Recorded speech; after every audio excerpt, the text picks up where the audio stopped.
11वां अध्याय, नई जिंदगी का स्वागत और रिश्तों का इम्तिहान। फातिमा और सैयद के जीवन में नया मेहमान आने वाला था और घर में खुशियों का माहौल था। जोया और अयान की शादी की तैयारियां जोरों पर थी, लेकिन खुशी के इन पलों के बीच जिंदगी ने कुछ नई चुनौतियां और राज खोलने की तैयारी भी कर रखी थी। फातिमा का डिलीवरी का समय करीब आ रहा था। सैयद हर वक्त उसके साथ रहता, उसकी देखभाल करता और उसे सहज महसूस कराने की कोशिश करता। एक शाम फातिमा ने सैयद से कहा, सैयद, मैं डर रही हूँ। यह मेरा पहला अनुभव है। पता नहीं सब ठीक होगा या नहीं। सैयद ने उसका हाथ थामते हुए कहा, फातिमा, तुम बहुत बहादुर हो और मैं तुम्हारे साथ हूँ। हमारा बच्चा हमारे प्यार का सबसे खूबसूरत तोहफा होगा। अगले दिन फातिमा को अचानक दर्द शुरू हुआ। सैयद और हुमायरा उसे तुरंत अस्पताल ले गए। पूरे परिवार में बेचैनी थी, लेकिन कुछ घंटों बाद डॉक्टर ने खुशखबरी दी। मुबारक हो, आपके घर बेटा हुआ है।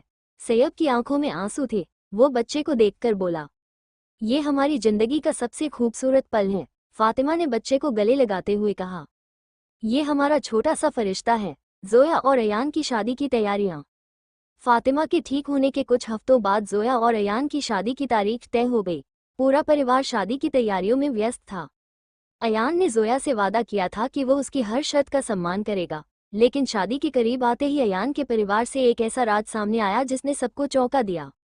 अयान के पिता रईस साहब ने अचानक शादी से एक दिन पहले कहा, हम चाहते हैं कि जोया शादी के बाद घर संभालने पर ज्यादा ध्यान दे और नौकरी छोड़ दे। हमारे खानदान की बहुएं घर की इज्जत होती हैं, बाहर काम करने की जरूरत नहीं।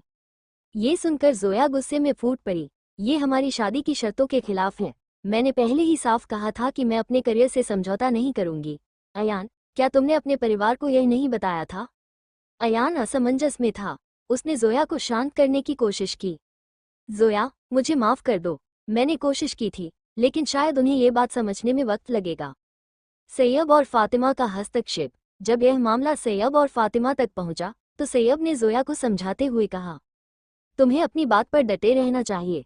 अगर यह शादी तुम्हारे सिद्धांतों के खिलाफ जाती है, तो तुम्हें सोचने की जरूरत है। फातिमा ने अयान से कहा, अयान, अगर तुम जोया से सच्चा प्यार करते हो, तो तुम्हें अपने परिवार को ये समझाना होगा कि जोया की खुशियां और सपने भी मायने रखते हैं। अयान ने हिम्मत जुटाकर अपने पिता से बात की, अब्बा, यह शादी तभी हो सकती है जब हम जोया की इच्छाओं और फैसलों का सम्मान करें। ये सिर्फ शादी नहीं है, ये दो जिंदगी का साथ है। अगर हम उसे समझौते के लिए मजबूर करेंगे, तो ये सही नहीं होगा। शादी का दिन। अयान के समझाने के बाद रईस साहब ने आखिरकार जोया की शर्तों को मान लिया।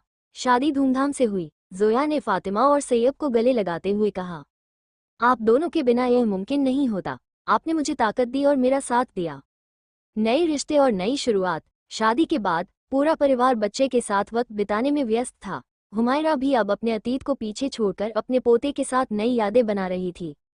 एक दिन फातिमा ने सैयद से कहा, सैयद, क्या हमने अपने बेटे का नाम सोच लिया है?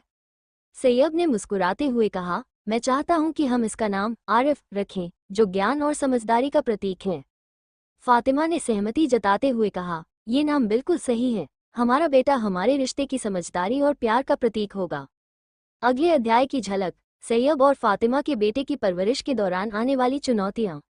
जोया और अयान के रिश्ते में नए उतार चढ़ाव। हुमायरा का अपने परिवार के लिए एक बड़ा बलिदान। 12वां अध्याय, रिश्तों की गहराई और बलिदान का महत्व। सैयद, फातिमा और उनके बेटे आरिफ के साथ पूरा घर खुशियों से भरा था। वहीं जोया और अयान की शादी के बाद उनकी जिंदगी में नए बदलाव आ रहे थे, लेकिन हर खुशी के साथ कुछ चुनौतियां भी आती हैं। हुमायरा, जो हमेशा परिवार की रीढ़ रही थी, ने अपने लिए एक बड़ा फैसला लिया, जिसने सबको चौंका दिया। योजक चिन्ह, योजक चिन्ह, योजक चिन्ह। आरिफ की परवरिश। आरिफ अब 4 महीने का हो चुका था। सैयद और फातिमा उसकी देखभाल में पूरी तरह व्यस्त रहते। सैयद ऑफिस और घर के बीच संतुलन बनाते हुए फातिमा की हर तरह से मदद करता। एक दिन आरिफ अचानक बहुत रोने लगा। फातिमा घबरा गई और हुमायरा को बुलाया। अम्मी, आरिफ क्यों रो रहा है? मैंने उसे दूध पिलाया है, लेकिन वो चुप नहीं हो रहा। हुमायरा ने आरिफ को गोद में लिया और उसे प्यार से सहलाते हुए कहा, शायद इसे दांत निकल रहे हैं। ये उम्र का एक हिस्सा है। तुम चिंता मत करो, सब ठीक हो जाएगा। सैयद ने मजाक में कहा, अम्मी, मैं भी रोऊं तो क्या आप मुझे भी ऐसे चुप कराएंगी? हुमायरा हंस पड़ी, तुम अब बच्चे नहीं रहे, सैयद। लेकिन हाँ, अगर जरूरत पड़ेगी, तो तुम्हें भी संभाल लूंगी। योजक चिन्ह योजक चिन्ह योजक चिन्ह। जोया और अयान के रिश्ते में नई चुनौतियां। जोया और अयान का रिश्ता मजबूत था, लेकिन शादी के बाद के कुछ महीनों में अयान के काम का दबाव बढ़ गया।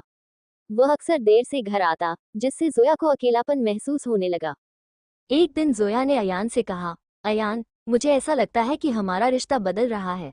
तुम मुझसे कम बातें करते हो और मैं अकेला महसूस करती हूँ। अयान ने अपनी गलती स्वीकारते हुए कहा, जोया, मुझे माफ कर दो। काम का दबाव ज्यादा हो गया था, लेकिन मैं वादा करता हूँ कि अब से तुम्हें प्राथमिकता दूंगा। हमें अपने रिश्ते को समय देना होगा। इसके बाद अयान ने जोया के लिए एक सरप्राइज डिनर प्लान किया, जहां उन्होंने खुलकर अपने दिल की बातें की।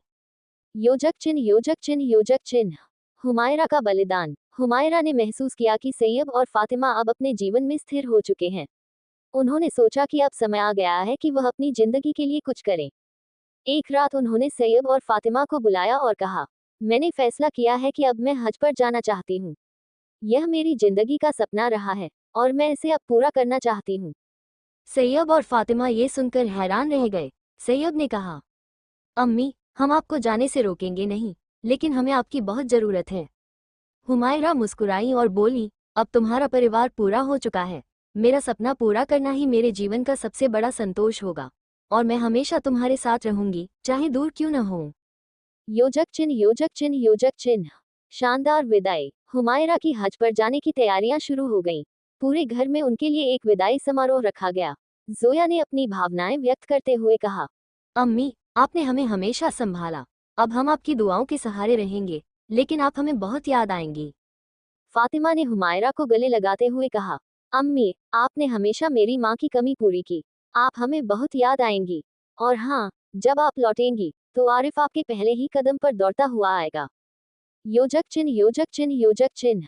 नए रिश्तों का विकास। हुमायरा के जाने के बाद सैयब और फातिमा ने अपने रिश्ते में और गहराई महसूस की। दोनों ने मिलकर घर के हर काम को संभालना शुरू किया। आरिफ भी बड़ा हो रहा था और उसकी हर हरकत घर के माहौल को और खुशहाल बना रही थी। इसी बीच जोया और अयान ने भी अपने रिश्ते को मजबूत करने के लिए एक यात्रा पर जाने का फैसला किया। इस यात्रा ने उन्हें एक दूसरे के और करीब ला दिया। अगले अध्याय की झलक। हुमायरा की हज यात्रा और वहां होने वाले चमत्कारिक अनुभव। फातिमा और सैयब को अपने बेटे की परवरिश में आने वाली नई चुनौतियों का सामना। जोया और अयान की यात्रा के दौरान एक अप्रत्याशित घटना। 13वां अध्याय। नई उम्मीदें और अनदेखे रास्ते। हुमायरा हज के लिए रवाना हो चुकी थी, और उनके जाने के बाद घर में एक खालीपन सा महसूस हो रहा था। हालांकि फातिमा और सैयब ने एक दूसरे का सहारा बनकर आरिफ की परवरिश और घर की जिम्मेदारियों को संभालना शुरू कर दिया। वहीं जोया और अयान की यात्रा ने उनके रिश्ते को नई दिशा दी, लेकिन रास्ते में एक अप्रत्याशित घटना ने सबका ध्यान खींचा। हुमायरा का सफर। हुमायरा मक्का पहुंचकर भावनाओं से भरी हुई थी। वो काबा की पहली झलक देखकर सुकून और शांति महसूस कर रही थी। उन्होंने अपने परिवार के लिए खास दुआएं मांगी। या अल्लाह, मेरे बच्चों को खुशहाल और सुरक्षित रख, उनके रिश्तों को हमेशा मजबूत बना और मेरे पोते को एक अच्छा इंसान बना। हुमायरा की यात्रा के दौरान उनकी मुलाकात रुकैया नामक एक औरत से हुई, जो अकेली हज पर आई थी। दोनों में गहरी दोस्ती हो गई। रुकैया ने बताया कि वो अपने परिवार से सालों से अलग हैं और उसे किसी अपने की तलाश है। हुमायरा ने उसे दिलासा देते हुए कहा, अल्लाह का घर हमें रास्ता दिखाता है, शायद तुम्हें यहाँ तुम्हारी मंजिल मिल जाए। आरिफ की पहली मुस्कान। घर पर आरिफ ने पहली बार मुस्कुराना शुरू किया। ये पल सैयब और फातिमा के लिए बेहद खास था। सैयब ने फातिमा से कहा, देखो, ये छोटी सी मुस्कान भी दिन भर की सारी थकान मिटा देती है। फातिमा ने जवाब दिया, हाँ सैयब, मैं सोचती हूँ कि हमारा परिवार कितना खूबसूरत है, लेकिन कभी कभी मुझे अम्मी की बहुत याद आती है। सैयब ने उसे दिलासा देते हुए कहा, अम्मी की दुआएं हमारे साथ हैं, और जब वो लौटेगी तो आरिफ को देखकर उनकी सारी थकान दूर हो जाएगी। जोया और अयान की यात्रा। जोया और अयान अपने हनीमून के लिए कश्मीर गए थे। वहां की खूबसूरत वादियां और शांत माहौल ने उनके रिश्ते को और गहरा कर दिया। एक शाम जब वे डल झील में शिकारा की सवारी कर रहे थे, अयान ने जोया से कहा, जोया, मैंने कभी नहीं सोचा था कि मेरी जिंदगी में ऐसा खूबसूरत वक्त आएगा। तुमने मेरी जिंदगी को बेहतर बना दिया है। जोया ने मुस्कुराते हुए जवाब दिया, अयान, तुमने मुझे हमेशा समझा और मेरा साथ दिया। मुझे लगता है हमारी शादी का फैसला सही था। लेकिन इस सुकून भरे पल के बीच उन्हें एक अनजाने खतरे का सामना करना पड़ा। अप्रत्याशित घटना। शिकारे से उतरते समय जोया का पैर फिसल गया और वह झील में गिर गई। अयान ने तुरंत उसे बचाने के लिए छलांग लगाई, कुछ देर की कोशिशों के बाद वो जोया को बाहर ले आया। जोया बेहोश थी। अयान ने स्थानीय लोगों की मदद ली और जोया को अस्पताल पहुंचाया। डॉक्टर ने कहा, चिंता की बात नहीं है, ये सिर्फ ठंड और डर का असर है, वो जल्दी ठीक हो जाएगी। अयान ने राहत की सांस ली और जोया के पास बैठकर उसका हाथ थाम लिया। जोया, तुम्हारे बिना मेरी जिंदगी अधूरी है, अब मैं तुम्हें कभी अकेला नहीं छोड़ूंगा। जोया ने होश में आते ही अयान को देखा और हल्की से मुस्कुराई। मैं जानती थी कि तुम मुझे बचा लोगे। योजक चिन्ह, योजक चिन्ह, योजक चिन्ह। हुमायरा की दुआएं। मक्का में हुमायरा को एक सपना आया जिसमें उन्होंने देखा कि उनका परिवार किसी बड़ी मुसीबत से बच गया है। उन्होंने रुकैया से यह सपना साझा किया। रुकैया ने कहा, यह तुम्हारे परिवार के लिए अल्लाह का इशारा है, वो उन्हें हर बुराई से बचाएगा। हुमायरा ने तसल्ली से कहा, मैं जानती हूँ, मेरी दुआएं मेरे बच्चों के साथ हैं। घर वापसी की तैयारियां। हुमायरा ने हज की सभी रस्में पूरी कर ली और अब वो घर लौटने की तैयारी कर रही थी। दूसरी ओर जोया और अयान अपनी यात्रा से लौटकर सबको अपनी कहानी सुनाने के लिए उत्साहित थे। अगले अध्याय की झलक। हुमायरा की घर वापसी और उनकी मुलाकात। रुकैया से जुड़ा बड़ा खुलासा। फातिमा और सैयब को आरिफ के स्वास्थ्य को लेकर एक नई चुनौती का सामना। जोया और अयान की जिंदगी में एक नया मोड़। 14वां अध्याय, घर वापसी और अतीत का राज। हुमायरा हज की रस्में पूरी करके घर लौटने की तैयारी कर रही थी। उनका दिल परिवार से मिलने के लिए बेचैन था। दूसरी ओर घर में सब उनकी वापसी को लेकर उत्साहित थे, लेकिन इस बार हुमायरा के साथ एक नई शख्सियत रुकैया भी थी, जिसकी कहानी ने घर में एक बड़ा मोड़ लाने की शुरुआत की। हुमायरा की वापसी। हुमायरा के लौटने पर सैयब, फातिमा और जोया ने उनका भव्य स्वागत किया। फातिमा ने आरिफ को गोद में लेकर कहा, अम्मी देखिए, आरिफ ने आपको कितना मिस किया, अब तो वो मुस्कुराना भी सीख गया है। हुमायरा ने आरिफ को गोद में लेते हुए कहा, अरे मेरा प्यारा पोता, ये तो सचमुच बड़ा हो गया है, मुझे तुम्हें देखकर सुकून मिला। सबके चेहरों पर मुस्कान थी, लेकिन तभी हुमायरा ने कहा, मैं आप सबको एक शख्स से मिलवाना चाहती हूँ। ये रुकैया है, यह मेरी हज यात्रा में मिली और इनकी कहानी ने मेरा दिल छू लिया। रुकैया का परिचय। रुकैया ने सबको नमस्ते की और कहा, मैं हुमायरा जी के कारण यहाँ आई हूँ। मेरी जिंदगी में कोई नहीं था और जब उन्होंने मुझे अपने परिवार की बातें बताईं तो मुझे भी अपनी खोई हुई जिंदगी की याद आ गई। सैयब ने हैरानी से पूछा, आपकी जिंदगी में ऐसा क्या हुआ? रुकैया ने गहरी सांस ली और बताया, मेरा एक बेटा था, लेकिन हालात के कारण हमें अलग होना पड़ा। वो तब बहुत छोटा था, मुझे आज तक उसकी कोई खबर नहीं मिली।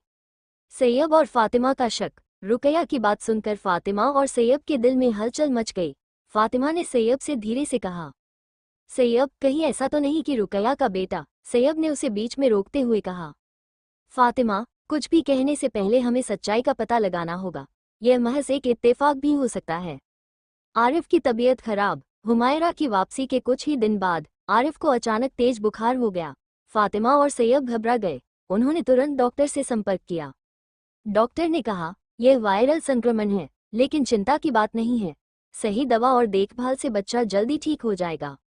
हुमायरा ने पूरे वक्त आरिफ को गोद में रखा और दुआएं पढ़ती रही, या अल्लाह मेरे पोते को जल्दी ठीक कर दे, मुझे इसकी हर तकलीफ अपनी जान से ज्यादा तकलीफ देती है। जोया और अयान का नया निर्णय। जोया और अयान ने अपनी यात्रा के बाद फैसला किया कि वे अपनी जिंदगी को और संतुलित करने के लिए एक नई शुरुआत करेंगे। अयान ने अपनी नौकरी बदलने का फैसला किया ताकि वो जोया को ज्यादा समय दे सके। अयान ने कहा, जोया तुमने हमेशा मुझे सपोर्ट किया है, अब बारी मेरी है। मैं चाहता हूं कि हम एक साथ ज्यादा वक्त बिताएं और अपने रिश्ते को और मजबूत करें। जोया ने उसे गले लगाते हुए कहा, अयान यही हमारे रिश्ते की सबसे बड़ी ताकत है कि हम एक दूसरे की भावनाओं को समझते हैं। रुकैया की सच्चाई का खुलासा। एक रात हुमायरा ने रुकैया से उसकी जिंदगी के बारे में और जानने की कोशिश की। रुकैया ने बताया कि उसका बेटा उसी शहर में कहीं हो सकता है, लेकिन उसने उसका नाम और पहचान कभी नहीं बताई। हुमायरा ने रुकैया से कहा, क्या तुम्हारे पास कोई ऐसा सुराग है जिससे हम तुम्हारे बेटे को ढूंढ सके? रुकैया ने एक पुरानी तस्वीर दिखाई। हुमायरा ने वो तस्वीर देखकर हैरानी से कहा, ये तो सैयब के बचपन की तस्वीर जैसी लगती है। हुमायरा ने तुरंत सैयब को बुलाया और तस्वीर दिखाई। सैयब ने तस्वीर देखकर कहा, ये कैसे मुमकिन है अम्मी, ये तो वही है जो आपने मुझे मेरे बचपन में दी थी। रुकैया की आंखों में आंसू आ गए। सैयब क्या तुम मेरे बेटे हो? आशंका और भावनाएं। सैयब और हुमायरा दोनों इस खुलासे से सदमे में थे। हुमायरा ने कहा, ये सच हो सकता है क्योंकि सैयब को मैंने अनाथालय से गोद लिया था, लेकिन हमें पूरी सच्चाई जाननी होगी। सैयब ने अपनी भावनाओं को काबू करते हुए कहा, अगर यह सच है तो मुझे कोई शिकायत नहीं है, लेकिन मैं अपने अतीत और अपनी सच्चाई को समझना चाहता हूँ। अगले अध्याय की झलक, सैयब और रुकैया के रिश्ते की जांच के लिए डीएनए टेस्ट। हुमायरा के दिल में उठते सवाल और उनका बलिदान, फातिमा और जोया के रिश्तों पर इस खुलासे का असर। 15वां अध्याय, सच्चाई का सामना और भावनाओं का तूफान। सैयब और रुकैया के बीच रिश्ते को लेकर घर में तनाव बढ़ गया था। हुमायरा ने हमेशा सैयब को अपने बेटे की तरह पाला था, लेकिन इस खुलासे ने सबकी भावनाओं को झकझोर दिया। वहीं फातिमा और जोया इस स्थिति को संभालने की कोशिश कर रही थी। डीएनए टेस्ट की पहल, सैयब ने स्थिति को स्पष्ट करने के लिए डीएनए टेस्ट कराने का फैसला किया। अगर यह सच है कि रुकैया मेरी जन्म देने वाली मां है तो मैं इसे स्वीकार करूंगा, लेकिन जब तक सच्चाई साबित न हो मैं किसी नतीजे पर नहीं पहुंचना चाहता। हुमायरा ने उसे सहारा देते हुए कहा, सैयब, तुम्हारा जो भी फैसला होगा मैं तुम्हारे साथ हूँ। तुम मेरे बेटे हो और यह सच कभी नहीं बदलेगा। रुकैया ने सैयब से कहा, मैंने कभी सोचा भी नहीं था कि मेरा बेटा मुझे इस तरह से मिलेगा, लेकिन मुझे यकीन है तुम ही मेरे बेटे हो। फातिमा और जोया की बातचीत। फातिमा और जोया ने एकांत में इस स्थिति पर बात की। जोया, मैं नहीं जानती कि यह सब कैसे हुआ। अगर रुकैया सच में सैयब की मां निकली तो क्या हमारा परिवार बिखर जाएगा? जोया ने उसे शांत करते हुए कहा, फातिमा, हमें सैयब पर भरोसा रखना होगा। वो समझदार इंसान है और परिवार खून के रिश्तों से नहीं, भावनाओं से बनता है। तुमने और अम्मी ने सैयब को पाला है, ये रिश्ता कभी खत्म नहीं हो सकता। आरिफ की मुस्कान। इन तनावपूर्ण दिनों के बीच आरिफ की मासूमियत ने सबको थोड़ी राहत दी। उसने पहली बार अम्मा बोलना शुरू किया। फातिमा की आंखों में खुशी के आंसू आ गए। सैयब, देखो, हमारे बेटे ने मुझे अम्मा कहा। ये खुशी मेरे लिए हर दुख से बड़ी है। सैयब ने मुस्कुराते हुए कहा, आरिफ हमें याद दिलाता है कि हमारा असली मकसद इस परिवार को खुश रखना है। चाहे कुछ भी हो जाए, हम हमेशा साथ रहेंगे। डीएनए रिपोर्ट का इंतजार। डीएनए टेस्ट के परिणाम आने में कुछ दिन लगने थे। इन दिनों में घर का माहौल असमंजस भरा रहा। हुमायरा ने खुद को नमाज और दुआओं में व्यस्त रखा। रुकैया ने एक दिन हुमायरा से कहा, अगर सैयब मेरा बेटा निकला तो क्या आप मुझसे उसका रिश्ता तोड़ देंगी? हुमायरा ने गहरी सांस लेते हुए कहा, रिश्ते खून से नहीं, दिल से बनते हैं। सैयब मेरा बेटा था, है और हमेशा रहेगा। अगर आप उसकी मां हैं तो मैं इसे भी स्वीकार करूंगी, लेकिन ये परिवार कभी बिखरने नहीं दूंगी। योजक चिन्ह, योजक चिन्ह, योजक चिन्ह। सच्चाई का खुलासा। अंत में डीएनए रिपोर्ट आ गई। सभी की धड़कनें तेज थीं। सैयब ने रिपोर्ट पढ़ते हुए कहा, ये सच है, रुकैया मेरी जन्म देने वाली मां है। रुकैया की आंखों से आंसू छलक पड़े। सैयब, मैंने तुम्हें इतने सालों तक ढूंढा, मुझे माफ कर दो कि मैं तुम्हारे साथ नहीं थी। सैयब ने कहा, आपका मेरे जीवन में आना मेरे लिए एक नई शुरुआत है, लेकिन इसका मतलब यह नहीं है कि मैं अम्मी को भूल जाऊंगा। हुमायरा मेरी माँ थी, है और हमेशा रहेंगी। आप दोनों मेरी जिंदगी का हिस्सा हैं। भावनाओं का संगम। हुमायरा ने सैयब को गले लगाते हुए कहा, सैयब, मैं तुम्हारे इस फैसले से बहुत खुश हूँ, मुझे तुम पर गर्व है। फातिमा ने रुकैया से कहा, आपका ये रिश्ता मेरे और सैयब के रिश्ते को नहीं बदल सकता। आप हमारे परिवार का हिस्सा हैं और हमेशा रहेंगी। रुकैया ने हुमायरा का हाथ पकड़कर कहा, आपने जो प्यार और परवरिश सैयब को दी, उसके लिए मैं आपकी शुक्रगुजार हूँ। आप हमेशा उसकी मां रहेंगी। अगले अध्याय की झलक। रुकैया का परिवार में घुलने मिलने का सफर। हुमायरा की समझदारी से परिवार में बढ़ती एकता। सैयब और फातिमा के जीवन में आने वाली नई खुशखबरी। क्या आप 16वां अध्याय सुने चाहेंगे? स्टोरी कैसा लग रहा है कमेंट करो।